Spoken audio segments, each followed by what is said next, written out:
Welcome,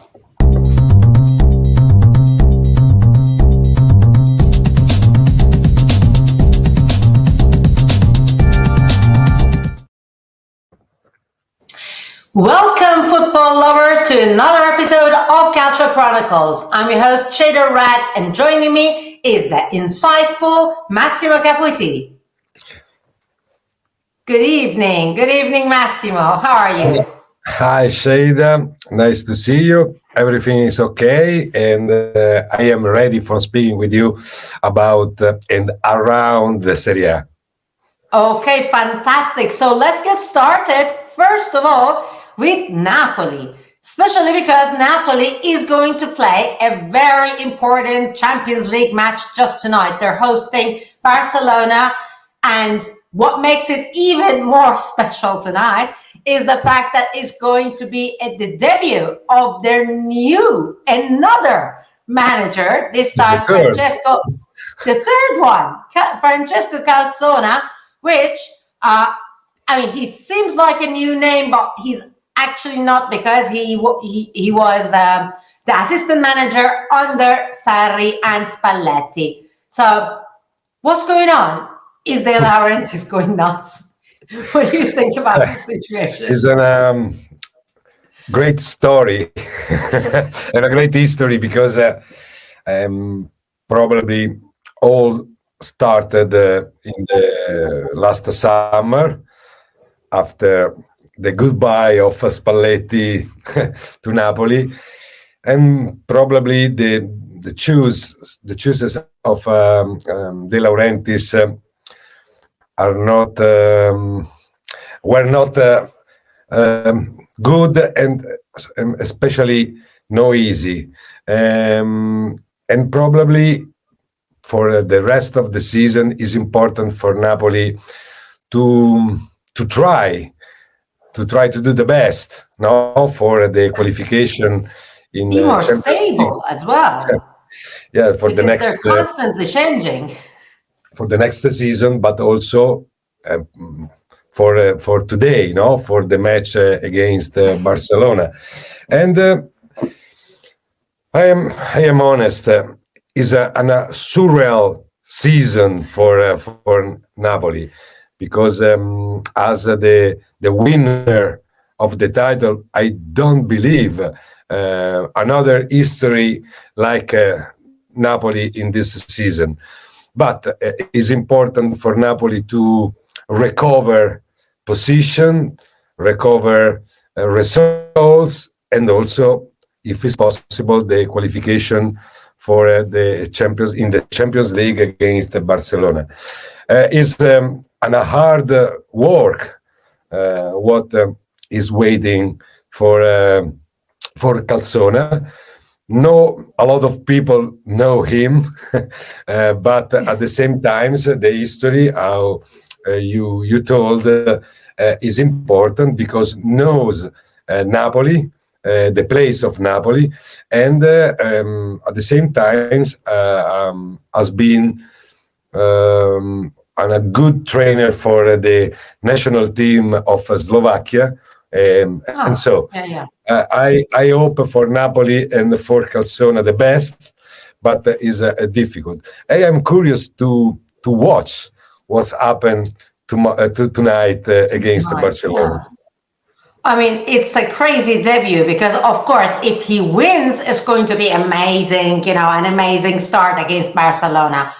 But again, as you mentioned, it's not an easy match, because they're going to face Barcelona, which is one of the top teams in the world. So. Yes, in this moment, no. In this moment, has a lot of difficulties, and so nobody can say what's happened tonight. But I am optimist. Okay, it's going to definitely be a very important match to watch. I'm super curious myself to see how it goes.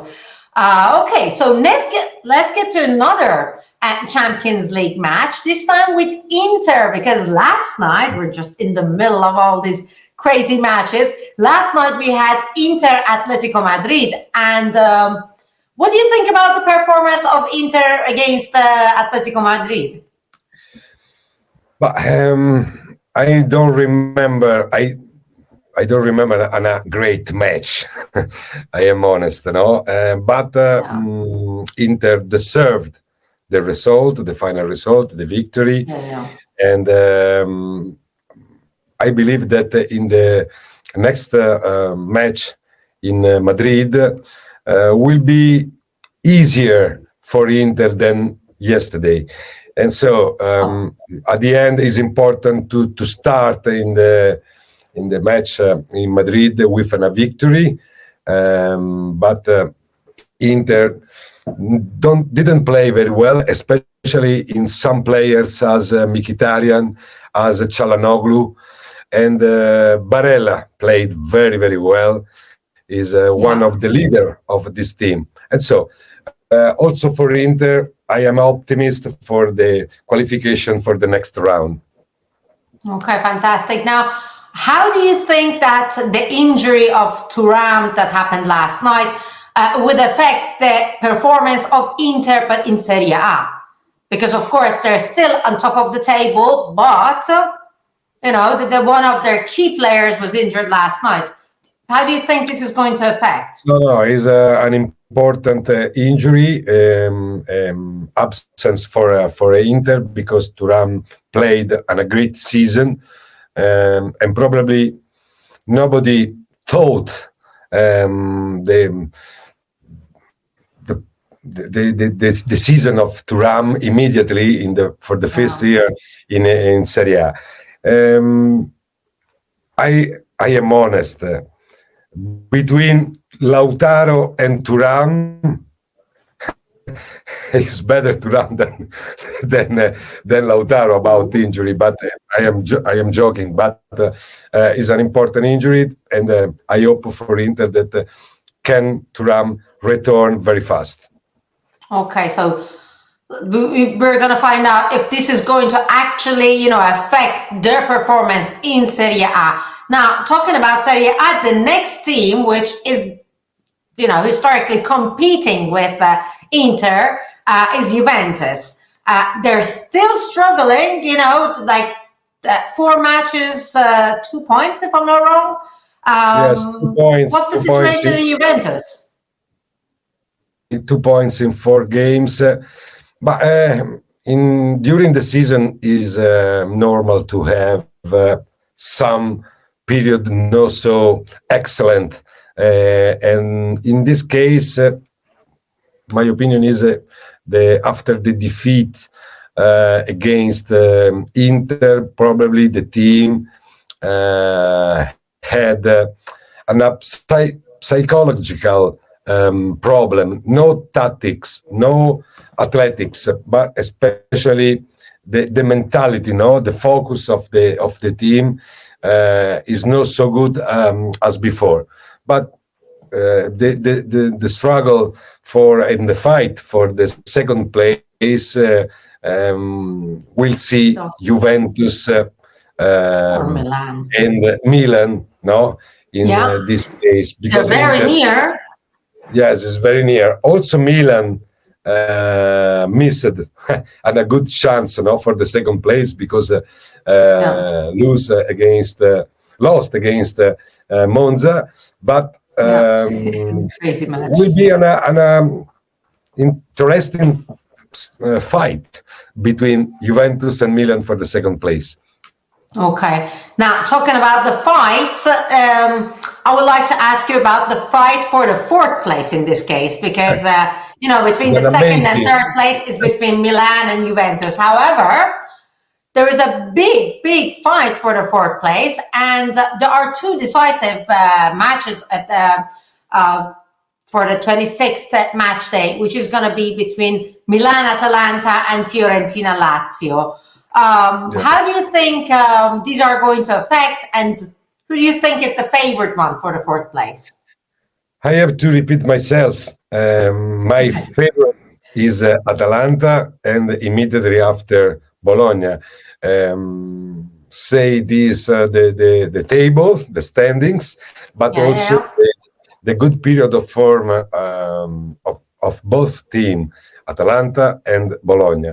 And also Bologna won the last 2 matches against Fiorentina and Lazio, two opponents for the 4th place. So it looks like, all of the teams, exactly, like it looks like Roma, even though I have to say, it seems like, De Rossi's Roma is kind of like better, has improved a little, but there's a big fight between, Roma, Fiorentina, Lazio. They're all kind of like struggling there. It is interesting, exciting at the same time. And in this specific moment, Roma seems better than Lazio, Fiorentina, and Napoli. But only the next matches could say if is okay or not. In this moment, we know that Atalanta and Bologna are favored and play very well. And I am curious to see the match Milan-Atalanta, especially for Milan and for Atalanta, and Fiorentina-Lazio. But depends. Between Milan and Atalanta. Okay, Milan will play in Europa League, and so I don't know how many strengths they would have. Milan will have in this match. But my favorite is Milan in this case against Atalanta, and in Fiorentina Lazio, I want to say you Lazio. Lazio, okay. Yes, because Fiorentina and Lazio have the same problem. The problem is the continuity. When have to win for having a boost, for joining up. Fiorentina and Lazio they struggle. Had the problem. Draw on defeat, and so. But if I want to think about the strength, the possibilities of two teams, I prefer Lazio than Fiorentina in general. Okay, awesome. We will see if my predict are well. Yeah, your predictions, right. You're going to nail it this time. Well, you usually do. So many times you do, actually. I was thinking, we have to mention every time that you actually nail it, with your predictions. We're going to find out. So we're going to have a lot of crazy good matches between the champions and also Serie A, tonight and this weekend. That's all that I wanted to cover. Yeah. It's important to one thing. Thursday, Lazio recover one match against Torino in Turin. And also this result is very important for the standings and also for both teams, for the ambitions of two teams. Of both teams. Yeah, Turin was doing, Torino was doing really well at some point. Which team do you think is going to be favored for this match? But I believe and I think a draw. Okay. Draw. Cool. A draw. Fine. Awesome. Is there anything that you would like to add? No, for me it's okay. It's always a pleasure to speak with you and for our audience about Serie A. Fantastic. Thank you so much, Massimo. Have an amazing evening, and I see you next week. Thank you, everyone. I really hope that you've enjoyed this episode. If you liked it, give us a thumbs up, and don't forget, share and subscribe. Most importantly, subscribe. See you next week. Have a lovely time. Bye.